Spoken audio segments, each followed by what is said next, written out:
And we're going to hear that story today. There's a tremendous movie, Objective. You can watch it on Amazon Prime, as I did. And you'll be moved very, very, very profoundly by this young lady's story. She's from a military family, and yet something drove her to become a conscientious objector. We need to hear her story, and I'm going to give her as much space as she needs to share with us her thinking. Was it an evolution? Was it a revolution? Was it a re-evolution? What was it? What made her become an objector? Objecting to what? What did she see? Was there a pivotal moment? Was there just what makes her tick? And how many other objectors are out there? I know that there are others, but many might not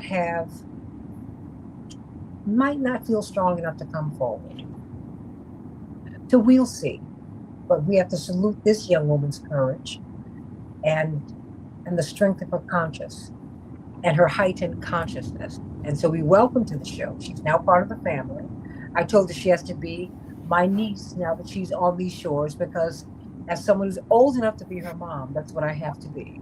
Atalia Ben. How are you? I'm so glad that you're with us today. Okay. Thank you so much for having me. Of course, of course. So tell me, how are you doing, and what brings you to the United States? These are very, very hard times, I think, for all of us who care about human rights and human life. And I am here to try to speak to people, to change minds, and to show the community in the United States that they have responsibility towards the people of Gaza and the people of Palestine, and that if I'm here resisting, then they are able to join me in this. And I think it's like my voice, the voice of a refuser, is not something that people hear a lot, and I don't think that I have moral authority, but I hope that hearing like a variety of voices and different types of voices could change some minds, and when speaking about the crimes being committed by Israel and our responsibility towards making change. Do all Israeli citizens have to serve in the IDF? Yes, it's mandatory service for women as well. And what is the justification for that? Why? Why must what's the I think it goes deep into like the militarization of society and the way that the military is viewed.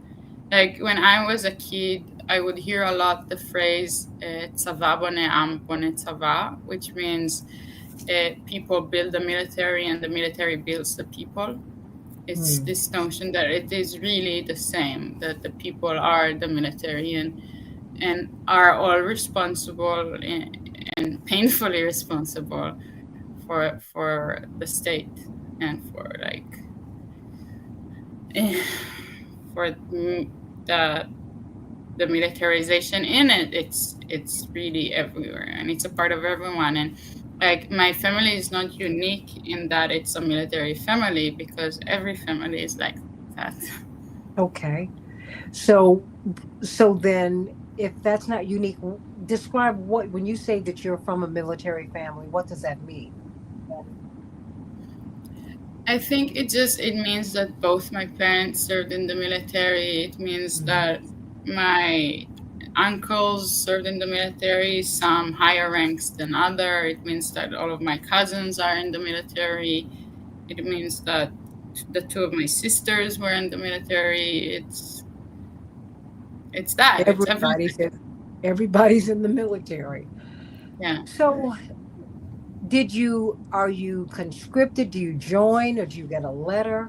How does that work? So it's very organized in like sort of entering you into the system. So it starts when you're just a child and you know that this is where you'll go. But once you're in high school, you are being like very actively prepared for it. So when you're 16, you need to go into like trials. So they'll see like which unit you fit. So they check your intelligence, they check your problem solving things, they check your mental health status, they check your blood. I mean, you go through all that. And also for 17-year-olds or like for people in the 11th grade, you go into like a week of like mock training and you learn how to shoot a weapon for the first time. And then I was in a youth movement. So when I finished high school, I was living a year in a commune. And there were 16 of us living together in this commune. And we would do mainly educational work, but we also had seminars preparing us for military conscription. And we would know like which unit are we supposed to go to together. And it was during these seminars that I really made the decision to refuse. Because they would talk so much about morality. I was like in a very like socialist left-wing social youth movement, but it was still very Zionist. So they would talk about like social responsibility and morality and even the occupation, and they would talk against racism, but still push us into becoming soldiers and like being like moral soldiers. But I think part of my journey was understanding that there are no moral soldiers, because you are still holding up the same system of occupation and of oppression. And one of my guides or my counselor would tell me, like, imagine yourself as a soldier. And I imagined myself not being able to look myself in the eye. And also they would talk a lot about social responsibility. And that's sort of what led me not only to not serve in the military, but to choose to be a public refuser, because I wanted to have a very, very clear statement. And also I knew that being a public refuser will mean that I will be sent to military prison, and that in being in military prison, I will get a different platform and might get more people to listen to the message that I have to say. And after I refused, I was 4 months in military prison, but I also got a bigger platform to speak against occupation and our responsibility towards it. What was military prison like? Well, take me through the process. Take us through the process of objecting, because I'm was that it. I know it doesn't seem as if you woke up one day and said, "I object." You evolved into it. Would you say? Take us through Yeah. that process. So it was a very long process, and I think for me, it also involved being familiar with somebody who didn't go to the military. My brother also didn't enlist, but he did not refuse publicly. He did like gray refusing. He got like a medical exemption. And first of all, knowing a person that didn't go to the military changes everything. And that is also why it is so important for us to speak out, because you never think of it as a choice, but it's enough to know one person who made the choice not to go, and then you can at least start to think about it as a choice and as a possibility. So for me, knowing him changed a lot. And he did the last 2 years of high school abroad, and he came back and started to talk about the occupation, which was a word I didn't know before. And he taught me a lot about like the place where I lived, because I grew up in Jerusalem, very much on the border between like Palestinian Jerusalem and like the occupied Israeli Jewish Jerusalem. And so I spent a lot of my childhood around Palestinian people and in Palestinian spaces. And also I think I was just less afraid of, and this culture of fear is very meaningful in what sort of upholds the Israeli state of mind towards Palestinians.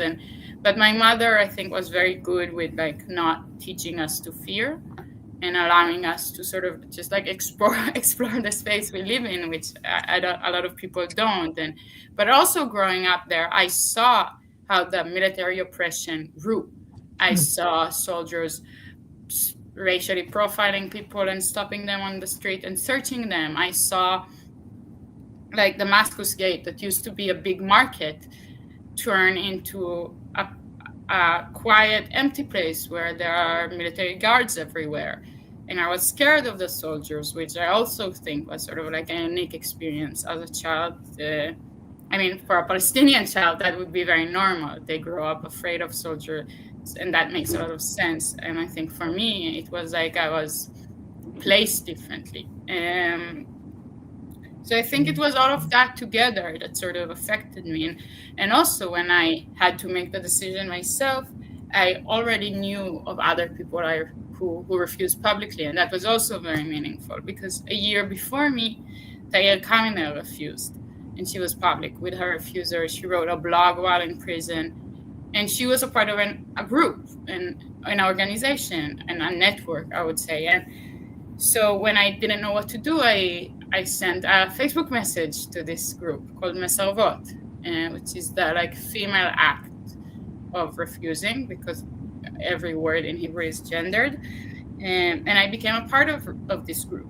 And also, so when I refused, I was very prepared, because I already knew friends who did the same thing and already had comrades who protested with me against the occupation and who accompanied me to the military base when I had to refuse. And sort of that's what happens. Like you have a date where you need to go to this specific military base. And we had a protest against occupation, against militarization, calling for others to refuse. And then I entered and I told him I refused to enlist, and they took me into arrest. And I was met with a military judge. And what happens is that the military judge can only give you up to a month of prison time. But that is not an exemption. So once you finish this month in military prison, you still have to enlist. So I needed, and that's what every refuser does, you need to come back and refuse again. And again, you get up to a month in military prison. And again, when you finish that month, you need to come back and refuse again. So I actually refused 4 times, and that's why I was 4 months in military prison. How did you tell your parents, your family, that this is what you were going to do? And what was their reaction? Yeah, it was difficult. It was a difficult conversation. And I think it was like, I wasn't living at home when I made that decision. I was in the commune. And so I had like a lot of time to sort of prepare myself. And the conversation was complicated. I mean, my parents wanted me to enlist. They thought it would be good to me. They thought I'll become a social outcast, that I'll have to, just like leave everyone I know, that I won't have friends anymore. But ultimately, I think for my mother, she was pretty clear about just do what you want to do. And I think that's what she said to me at the end. Just do what you want. And it doesn't matter what I think, which I think is a very special state of mind to have. It really is. Disagrees. Yeah. Because let me ask you this: what about your neighbors? I mean, your immediate community. Did they know what you were doing, and how did they treat you? It was very difficult, especially for the people I lived with at the time, because once they enlisted and I refused, we couldn't stay friends, and we didn't. And we just didn't. And it made tensions with family members. It made tensions with high school friends. Yeah, I really became very disconnected. But I was very lucky to have a community of activists. And that's why these like refuser groups are so important, because I made new friends who are aligned with me politically and through action. And we are still friends. And these are the people that are now my housemates and my like chosen family. And it's very meaningful to have community, exactly because sometimes you need to make choices that make you leave your previous community behind. Well, it's like you said, one could say you became an outcast. I became a traitor. Now, what is the difference? Now, what is a traitor? Tell me that. I mean, it's something people would call me and would tell me that I am. And I think in many senses it's like not such a bad description. I mean, because I betrayed the values of my environment because I thought these values weren't true or just. So, did you feel that you needed to leave the community in which you grew up when they were calling you a traitor, when you were characterized that way? Did that mean that you needed to leave? I mean, I didn't. I think it's complicated also because people go through changes, and like for my parents, it was very clear that they went through a change. Like I think my mother ended up very proud in me and proud of the person I am, and she, I think when I was in military prison, she really felt the responsibility of being my person on the outside and not only like supporting me, but also representing me to others. She would have to explain to her friends and her family why I did what I did, and that I think also really shifted her way of thinking, and she's now very supportive of me. So this stepping out is complicated, and also with some of my high school friends, we ended up like like staying very very close, and some of them also didn't enlist in the end, and it was for different reasons maybe, but we could remain friends. And some of the people I knew in the youth movement years later would understood or like felt that they were cheated and lied to when they were sent into the military, and we reconnected later, and they told me how angry they were at the system that sent them to these military missions. So these because I stayed in Jerusalem and I remained as an activist, these connections didn't really break. They just changed in different ways. When you went to military prison, what was that like?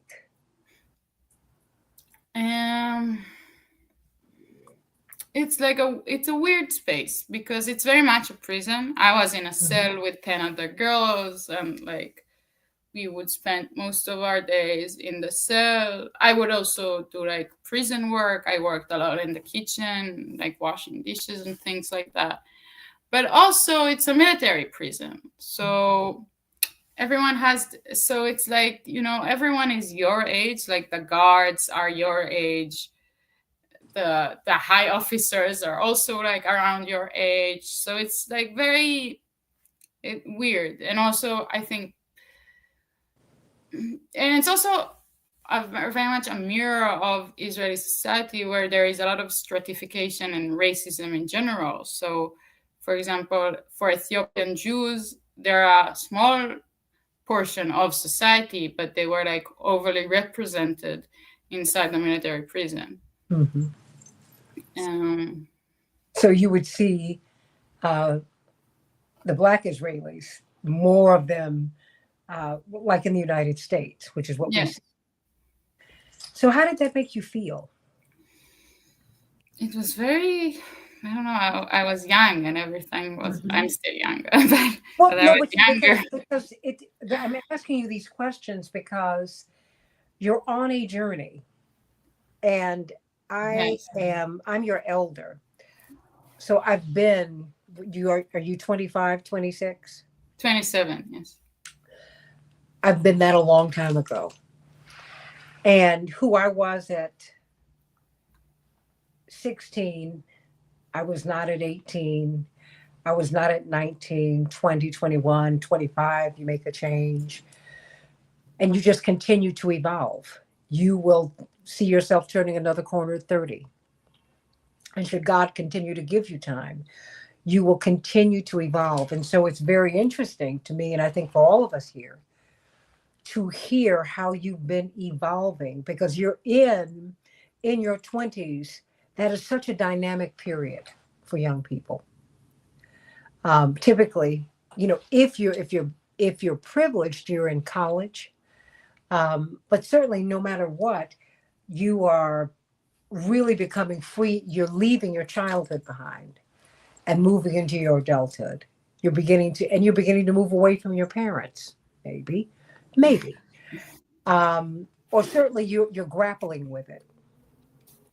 And a lot of things that you were taught are being challenged at this point in your life.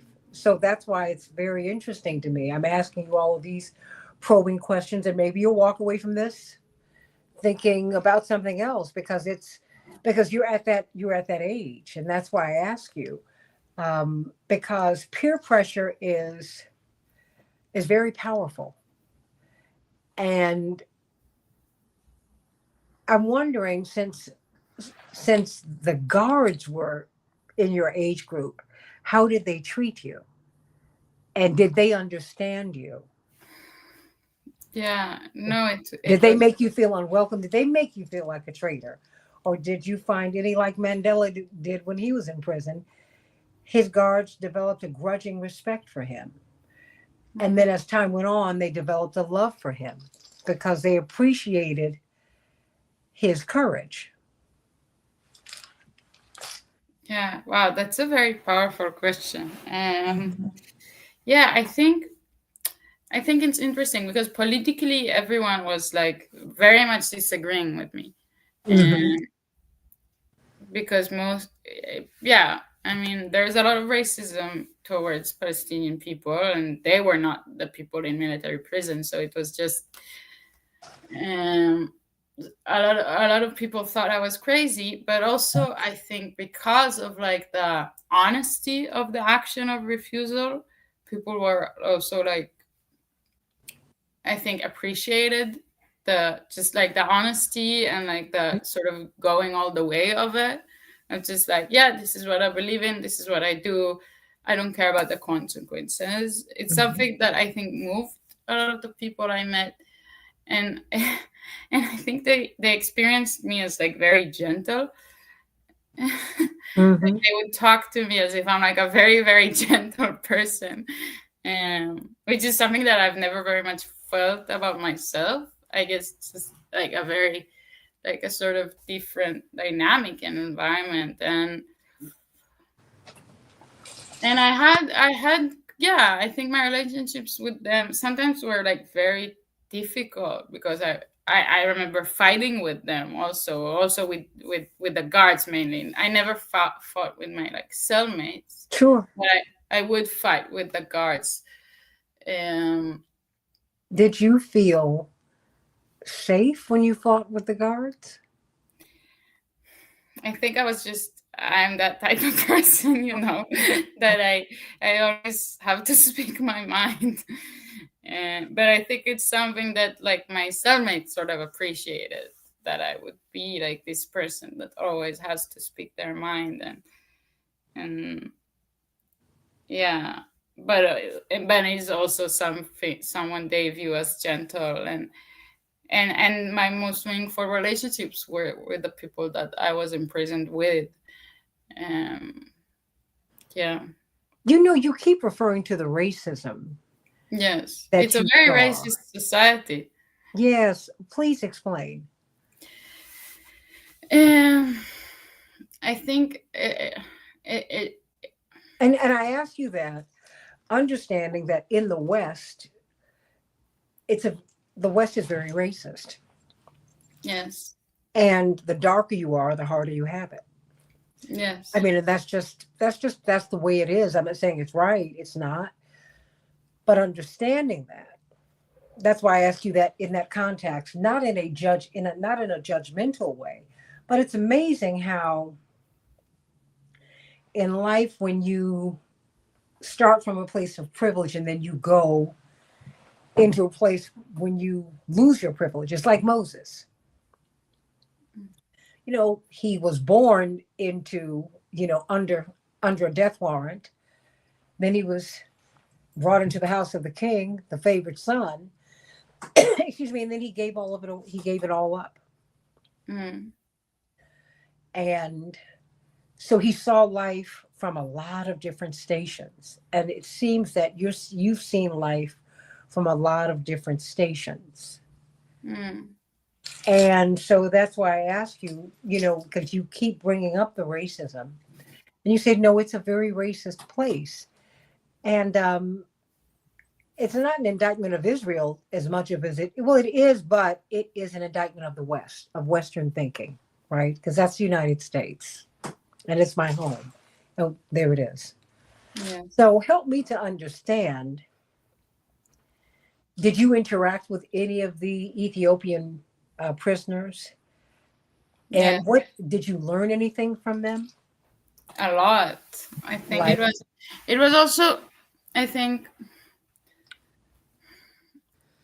I yeah, I always had sort of good relations, I think, with most of the people, and I learned a lot from like their experience of mistrust in the mhm, system, because I mean, Israel brought in the Ethiopian people like in invitation.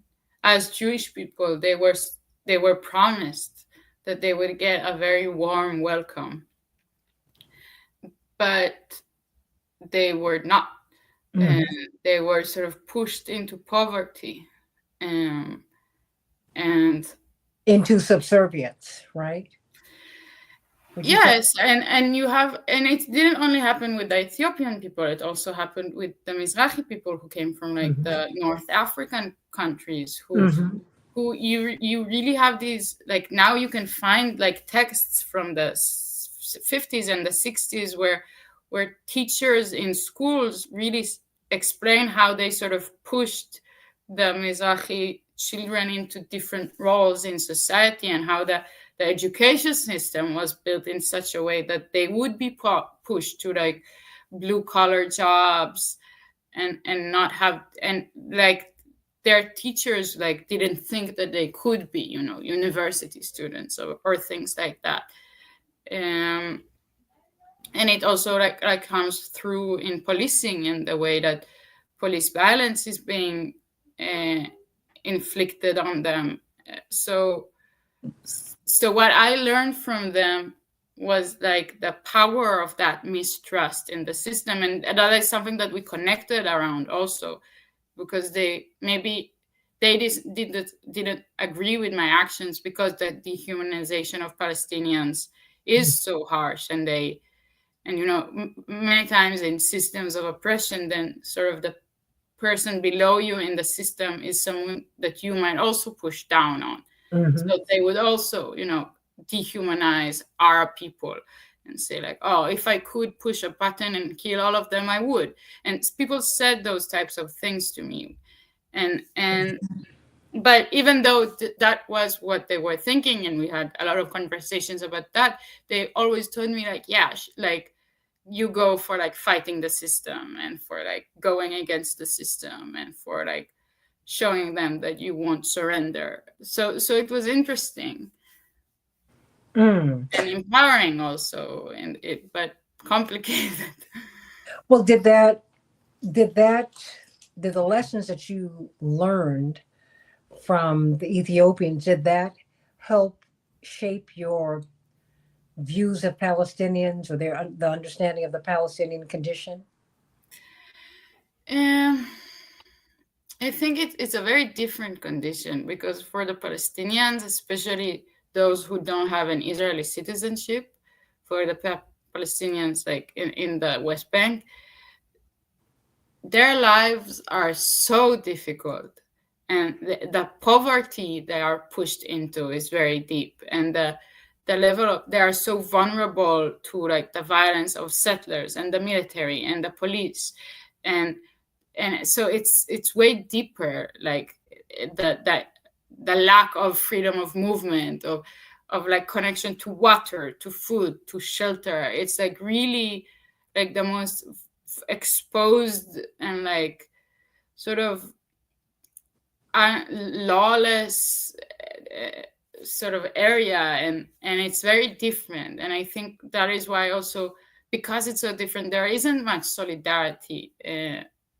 between like the Ethiopian Jewish people and the Palestinian because it's very like disconnected, because Mhm. there is like a culture of fear and a culture of military and a culture of separation, like great separation between people. Where does the culture of fear come from? Where you It's whatever. very intentional, you know. It comes from the news and from the media and from the education system. And like as a child in Israel, you learn a lot about the Holocaust and how we have to have a country and a military to defend ourselves, and that is how they justify war crimes. Um, like as a kid, you read like kid stories about the Holocaust. Mhm. It yeah, and everything that happens is being amplified into this narrative of fear, and not into a narrative of like political change, justice, Mhm. how that creates security and safety and peace. It's all about how we have to use force. And so, do you see the tie between fear and the militarization of a society? Excuse me, because as you know, you visited my brother on Capitol Hill, Congressman Jackson, and Yes. I'm sure you know something about our family. My parents worked for Reverend Dr. Martin Luther King, who talked about the strength. He wrote a book, The Strength to Love. Where do we go from here, chaos or community? And their philosophy and nonviolent resistance, it all came from, I guess, releasing the fear so that you could love, actually. Because love and fear can't coexist. Mm. You know, it just, you can't do that. And so my question for you is, as how long were you in prison?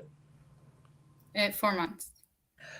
So when you came out of prison as a conscientious objector, were you able to go to school, get a job? Was your life, um, were you prevented from entering into Israeli society fully? um in some ways I was, but it was also, I think, a choice I made before I refused, because I knew that doors are going to be closed for me. Mm. I made the choice before I refused that I am going to be a political activist, an anti-occupation activist, an anti-apartheid activist. Like that was a part of my choice, was to enter that path. Um, and I did a lot of educational work after I refused. And I started engaging in activism in protective presence in the West Bank, which is maybe I need to explain more what it means. Hmm. Um, it's the practice of sort of using our privilege as Jewish Israelis to try to mitigate and maybe like change the violence that Palestinians experience from the settlers and from the military. It's sort of and it used to be effective. Like it used to be that like if we accompany Palestinian shepherds, then they won't be attacked because there are Jewish people with them.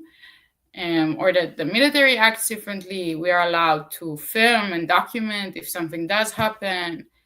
And it can still be useful, but for the past 2 years, there has been such a great and violent increase of the settler attacks that it's no longer as effective. Like the destruction of like Palestinian homes and property and agriculture and lives is immense, and the settlers no longer stop when, or like they don't mind also like beating us to a pulp and burning our cars and destroying what we bring. So what we do now is more like solidarity activism, because it hasn't been able to be protective anymore because the impunity in which they act is now too great. Do you see? Is there a way out of this? I mean, because it seems like the fear is so overwhelming. And it seems as the Palestinians continue to resist, and as the world really begins to, world sympathy has really shifted toward the Palestinians. Has that made how has that impacted Israel, or many Israeli or most Israelis that you know? I think it hasn't impacted them enough, and I think it needs to impact them more. And I think because Israeli society is a part of the problem, it's not only the government; it is the people serving in the military. It is the Explain people. that. What do you mean by that? I mean, I work for an organization called Refusal Solidarity Movement, and what we do is we support refusal and refuser organization and resistance groups, and we try to amplify the voices of resistance through our social media pages under the name Resistance Solidarity Network. And we have an analysis of power that is sort of built on the idea that there are these structure of powers, but in order to have power, they sort of rely on these pillars of support. And these pillars are money and like public legitimacy and all sorts of things. And there are also the military. So we really believe in sort of destabilizing the military in order to destabilize the whole system and sort of force it to stop doing what it's doing.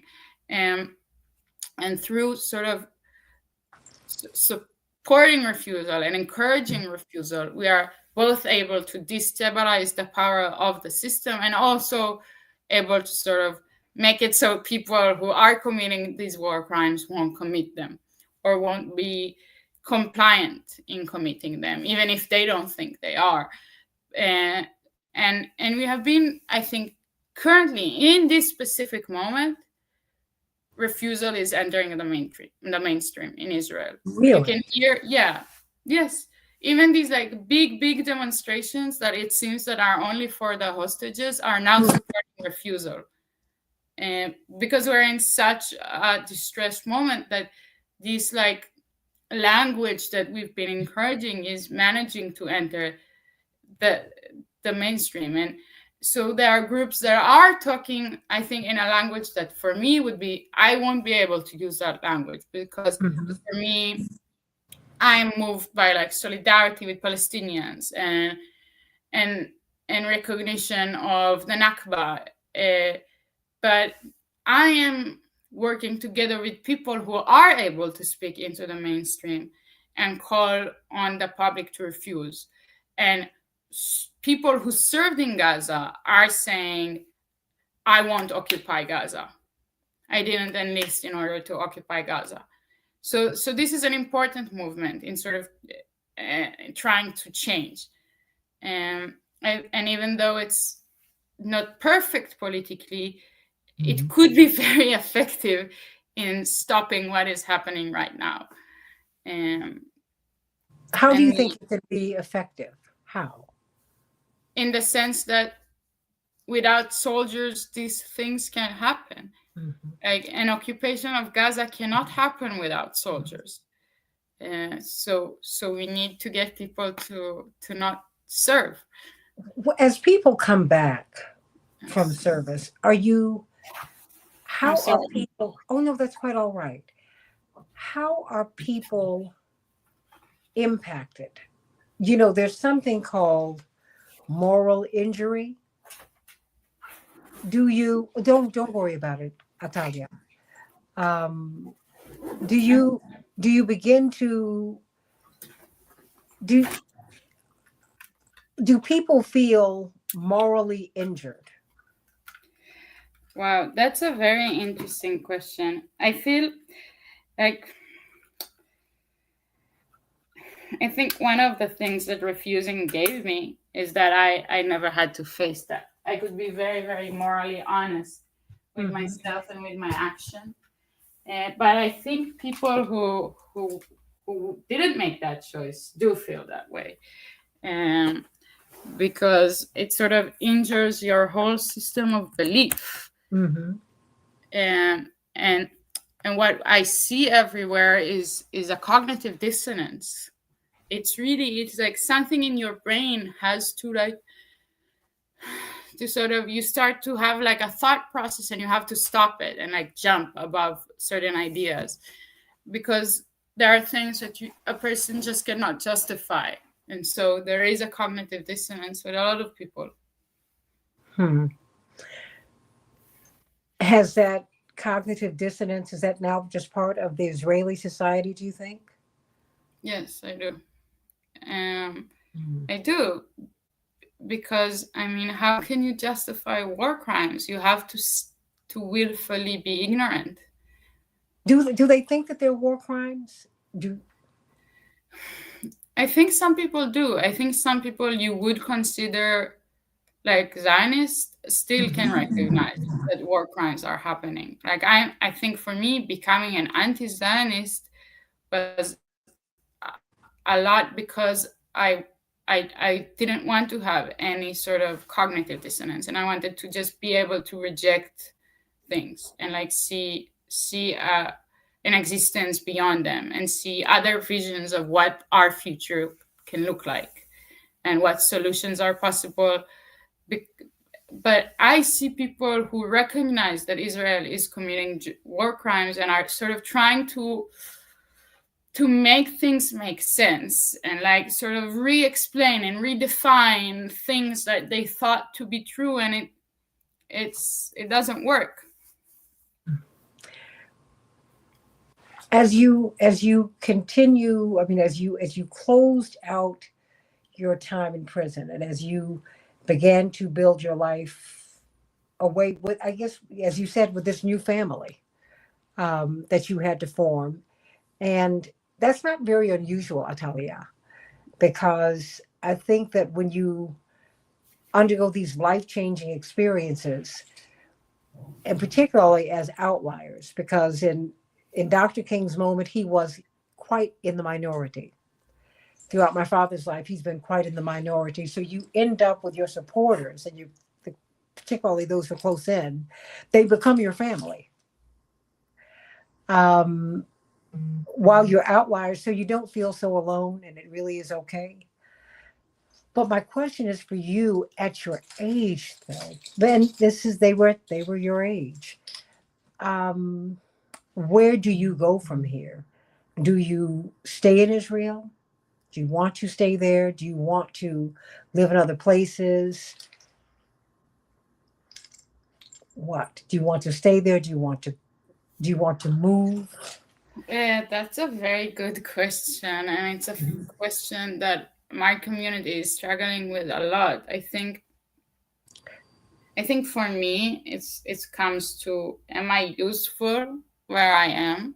Like Mhm. as because we do feel like there is meaning in sort of doing solidarity activism and standing together in solidarity with Palestinians and being Mhm. there in these spaces to, even if it's just to experience the violence together, because it still does some help, and Mhm. it allows the practice of sumud, which is very very central to the Palestinian struggle, the practice of steadfastness, and it supports that in many ways. Um, and also we engage in a lot of like resistance that isn't that. I mean, we do direct actions and we do demonstrations and we speak out in public and we are able to change some minds and affect some people. So so it feels that as long as there's something that we're able to do that might make things better, I feel a responsibility. And also I feel a lot of shame in the things happening in my name. And I feel a lot of shame in not doing enough and knowing that I can do more and be in more places doing more things. And but also life is very, very hard and Mhm. dangerous, and we lost friends and comrades, um, and it's very precarious, and you can't really plan more than 3 months ahead because you don't know what will happen to people who are close to you and important to you. So How do you feel in the well? Because this, as you go through this range of emotions, my question is, how do you travel in the world with an Israeli passport? Are you encountering hostilities? not really, because I think I'm never sort of out of constant context, I guess. Like when I'm here as an activist Okay. that supports Palestinians. So, Hmm. so I think I'm having interesting conversations, and also I think I'm trying to act in humility. Um, so I haven't experienced anything that I would say, but also yeah. I mean, I'm not. My life is very much like around this topic and around this. So But it's that not is like I don't go and party and then like it's not so much part of my life. well. Do you see yourself moving into a space where you can let your guard down at least a little and enjoy, have some joy, do something. No one's saying that you need to go burn the discotheque down. I'm not. I'm not advocating that. But to, I mean, do you have any hobbies? Is there, you Yes, know? I like to read a lot, and Oh, I and do I'm too. doing. I'm also I sort of didn't mention it, but I'm doing an MA. I'm a university student, and I was a university student, and it's also Mhm. it's a part of my like political theory or like environment. It also around the university, and I like to like to do that. Okay, so you're a creative. Well, Yeah, yes, you are absolutely. Well, uh, well, now tell us about this documentary, yes, Objector, yeah. which I encourage everyone to watch. Um, really, because go on Amazon Prime. I'm a member, so when I found it, and it's profoundly moving. Can you Yeah. tell us what it's about and and tell people why you think that they should see it? So Objector was, I think, very much a project of creating together. It's a movie that we made with my brother's partner at the time, and my brother and me. And Molly Stewart, who was the director of the film, and she's brilliant. She's amazing. And she and my brother were in a relationship, and she was a film student, and she heard that I'm thinking about refusing, and she thought it would be like a great documentary project for her school. So she did a 15-minute short film Mm. about that. And she, of course, filmed a lot of footage that she couldn't use because it's for school. It has to be 15 minutes. And she got a really, really good reception and was able to get a grant in order to make it into a full feature film. And she came back and we filmed more. And yeah, and it sort of happened in this like no budgets, just us doing this, or like the budget that she did get went into like having another person who will film, another person that will work on the sound, another person that who's an activist also who will make music. So it was very collaborative, and for me it happened in a very different period of my life. I think sometimes I hear things that I said in interviews there, and it's hard for me to hear them, and I disagree with myself.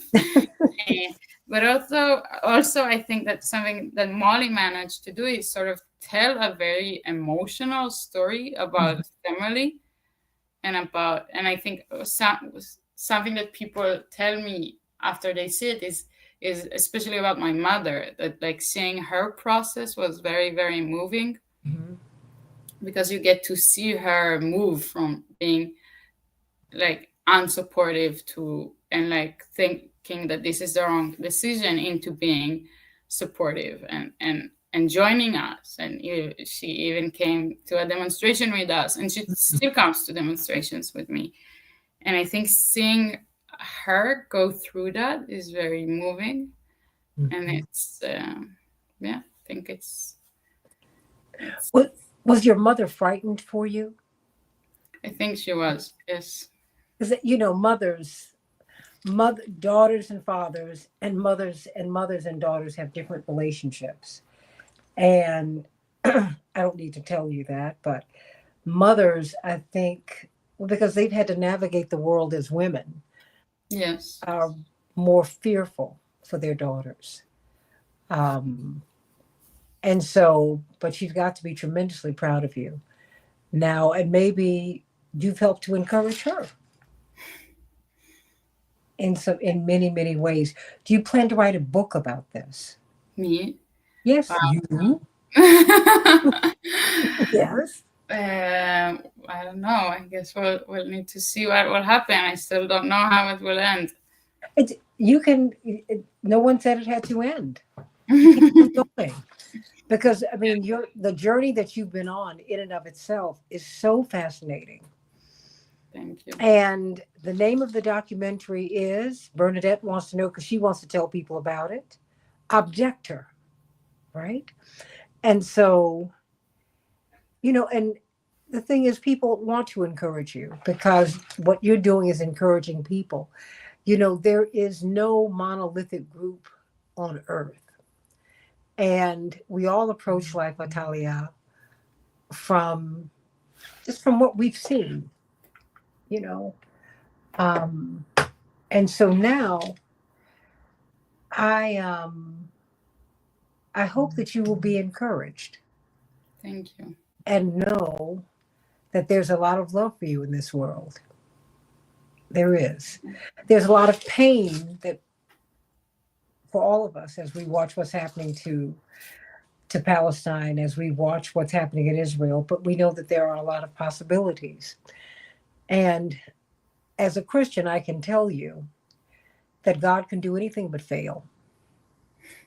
Anything. God can do many things. Fail, God cannot do. And God is a healer. And we pray that you will be healed because if we can work this out in Israel, I think we can work out anything in the world. Is there anything you'd like to say before we go? First of all, thank you so much for your words and for having me here. I think, to me, this is about responsibility a lot. And I do see the people of Israel as responsible, not the government. And I think it's this responsibility that needs to move us to create something different. And I think while we sort of accept it on ourselves, then we're able to recognize. And I think a future for us really lies in recognition, in recognizing the Nakba, in recognizing the harm done and the pain. And then on thinking about reparations and sort of how can we fix this? How can we create a future with equal rights for all and justice? And I also believe that, systems that are unjust are sort of bound to fail. And we see it with the environment. I mean, we can't have an economic system that is so unjust because the planet will burn, because our environment is something real that we have to love and to treat with love and with respect, and otherwise we can go on. And so I hope that colonialism is the same, and that this system will fail, and that we will be able to sort of have life and beyond it with justice and equality. Well, I tell you what, when I see you, I have a lot of hope for the world because I see a change. And anything you want, it has to start with you. And I thank you for your courage. And I pray that God will continue to keep you lifted up, and know that you have some people who love you and who care for you and who are praying for you without ceasing. and I'm among them. Thank you so much. I appreciate that. Oh, just take that into your heart and hold on to it, my sweet. Atalia Ben-Abba, a portrait and courage, if you will. You should see the documentary Objector. And Bernadette said, may the Holy Spirit strengthen and protect you. And I told you, God can do anything but fail. Anything. Anything but that. So you continue to pray. You continue to pray. And you hold on to your faith. Hold on to your faith. And in the end, my father always says that faith will never disappoint. Faith will never disappoint. It will always see you through. And as he says, you keep hope alive. So you do that. I can't wait for him to meet you before the week is out. Yes. May God continue to bless you. Atalia Ben-Abba, everybody, go see the documentary. You can go on Amazon. And I hope you will watch it. And please continue to pray for this young woman and keep her lifted up. There is a way out of this. There's a way out of all of this pain. And we are going to move. If we stay with God, we can work it out. I told you, God can do anything but fail. So let us do our part. I'm sending you so much love. The Santita Jackson Show, AM 950 Radio, the voice of progressive Minnesota.